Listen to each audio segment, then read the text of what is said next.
Hello, what's up guys? I'm from Peso Smart PH here and welcome sa panibagong episode. Today, yung company na i-discuss natin is EEI Corporation. So, kailan nga ba nag-start yung EEI? So, incorporation date niya was back in 1931 pa, April 17. So, yeah, medyo matagal na rin silang nag-exist. Tapos kung I think kung nag-frequent kayo before sa Makati, malimit nyo makita tong like logo nila sa mga construction sites. Then EEI was founded as a machinery and mill supply house for the mining industry. Yun yung unang nature ng business nila. Tapos nag-expand lang sila into multiple avenues. So currently, nasa construction services na sila.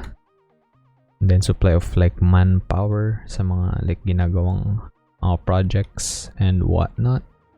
And then mainly syempre sa Philippines sila nag-ooperate, pero nagpapadala din sila ng manpower overseas. And then isang upside dito is member sila ng Yuchenko group of companies. So yung mga RCBC and the likes. Yan yung mga parang sister company nila na pwede mong sabihin. So very reliable na company. And yeah, matibay na siya kasi nga yun, 1931 pa siya nag-exist. And yeah, it's pretty profitable. And discuss natin yan later on pag silip natin ng financials nila. Then they were listed on the PSE, Philippine Stock Exchange, back in 1975. So around 55 years ago na. Tapos ito, a good thing na lumabas na yung data for 2019. So updated na to. So it's up to date. So bale nung 2015, 5.4 sila.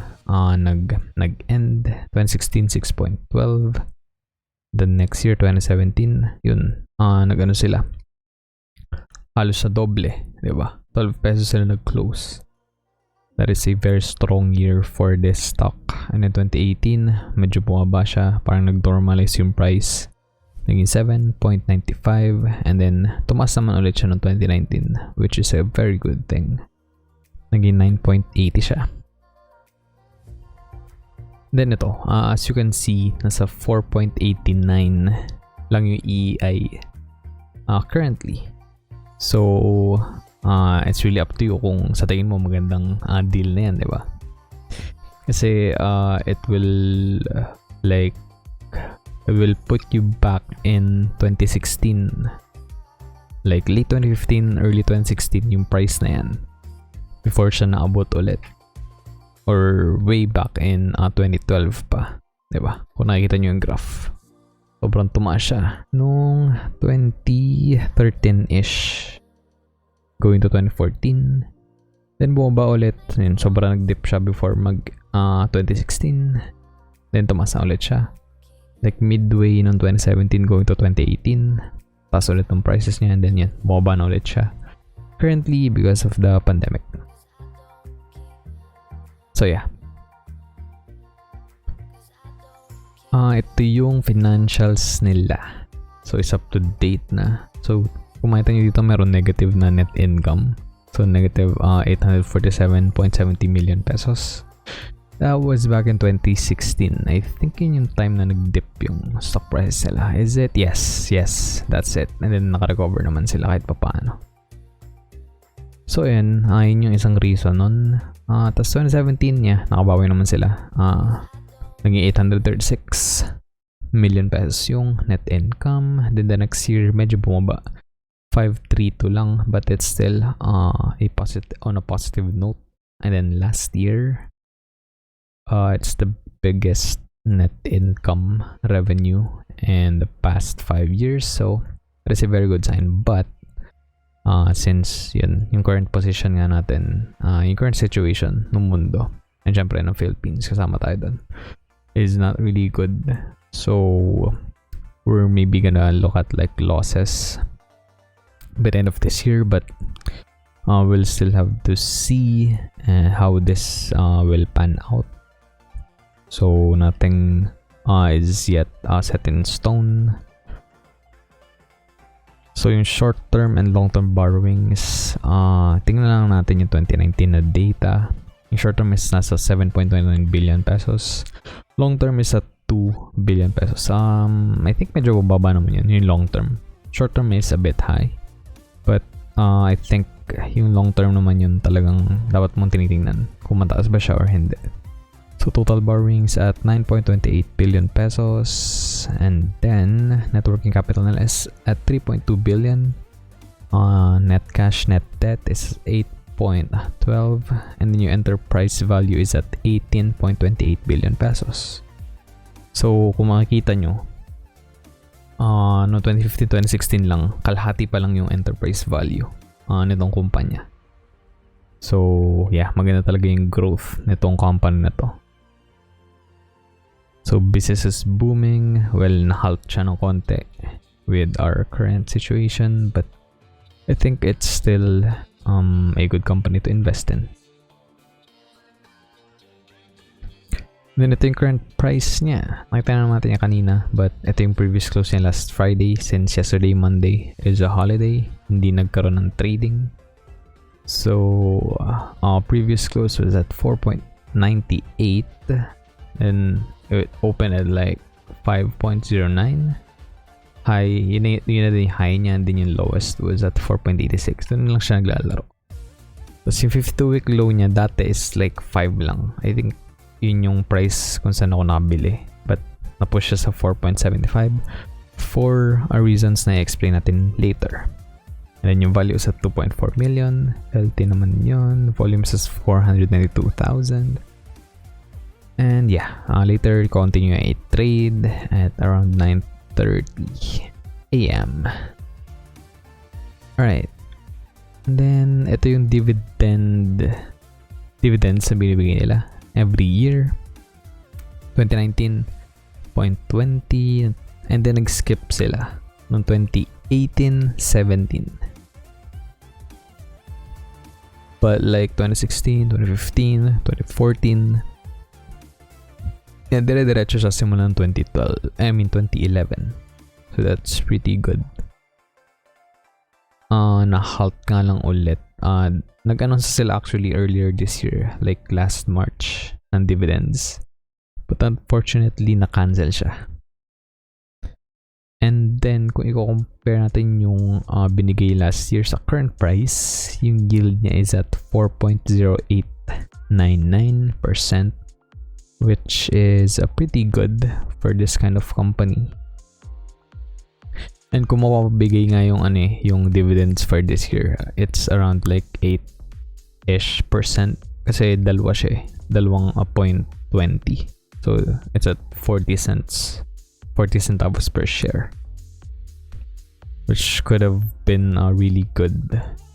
That's why I bought their stocks nga kasi nakita ko mga dividends na ibibigay for this year. And yeah, na-satisfy naman ako sa performance ng company. And I think they will be profitable for like in the long run. And then ito yung disclosure na release sila, I think when was this? May 13. Yeah, May 13 as far as I can remember. And then yung kinancel na nila yung dividends for this year given the COVID situation. Yan yung record date sana niya is May 1 and October 1. Then payment is nakalipas sa dapat May 15, and then yung next one is October 15. Tas yun nga, dalawa siyang 20 centavos. So for a total of 40 centavos per share. And yeah, syempre kailangan nila maging liquid. So instead of paying cash dividends sa mga shareholders, stockholders, they're gonna hold on to it. And syempre may mga employees silang kailangan pasweldohin. Ayun, doon mapupunta yung pera na yun. Tapos I think merong article. Where was it? Yan, ito pala yung ano nila, yung statement nila. So let's just read through it. So sabi nung EEI, the corporation seeks to ensure that it has sufficient funds on hand to address any contingencies that may take place due to the ongoing pandemic and the economic uncertainties ahead. Yeah, that's a good move, I think, on their part. Syempre, ano namang basta lang nila tanggalin yung mga employees sila. Yun. That would lead to like I think mas pangit na situation on their end. So yeah, I think okay lang naman na cancel yung dividends. That is a necessary step to take.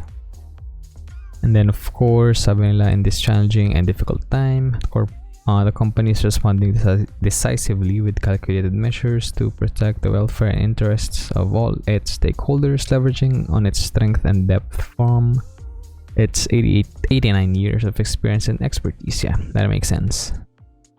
And then EEI, during the lockdown period, paid the wages of all its workers to protect them and their families from going hungry and become. Yep, that is a good move for them. Yeah, that's really nice of them to do. And then ito, medyo luma na article. So last April 29 pa by the Manila Standard business, EEI building more COVID-19 centers. So, yan. Nakipag-partner sila sa DPWH and then with Philinvest para gumawa lang ng sites. So, convert nila yung Philinvest tent in Muntinlupa into a 108-bed quarantine facility. That's really nice. And then, nag-deploy sila ng 275 workers in these sites. And then, may iba pang like projects silang ginagawa para makatulong. Kasi syempre, hindi naman lahat like yung existing facilities sa Philippines, diba? Yung gagamitin. So, kailangan talagang gumawa ng parang mga tents para doon sa mga para ma-accommodate lahat nung kailangan i-quarantine and kailangan ng medical attention. And then yeah, they also made available 64 modules to hospitals across Luzon designed to accommodate frontliners or patients. Yep. And basically that's it. Very short episode lang. Sana may natutunan kayo, and yeah, sana nagkaroon kayo ng insights about this company. We're gonna end the episode here. Don't forget to like and share if natripan nyo yung content ko. Yeah, nakatulong yun sa algorithm ng YouTube for sure. So every Tuesday and Thursday tayo nag-upload. So subscribe na rin kayo and ring the notification bell para wala kayong ma-miss out. So we're gonna end with this quote from Tony Robbins. Sabi niya, if you do what you've always done, you'll get what you've always gotten. So yun, kung like pinahanap na kayo na gusto niyo talagang gawin or like magandang strategy, for example, like sa investing, diba? Na nag-work na. Like, you can do it like consistently. And then yan, same results yung makukuha nyo, syempre. Pero if like you want to change it up, kung sa tingin nyo may mas magandang approach or like strategy or technique na pwede nyo i-apply, then yeah, do it. Para yun, mabago yung syempre yung outcome ng mga ginagawa nyo. So, or for example, nasa hindi ka magandang place ngayon or like nasa negative environment ka, yun. You have to change some things to, you know, to change the outcome or like yung yung environment mo. So yeah. That's gonna be it for this one. Thanks again for watching and listening, guys. Always remember, be Peso smart. See ya.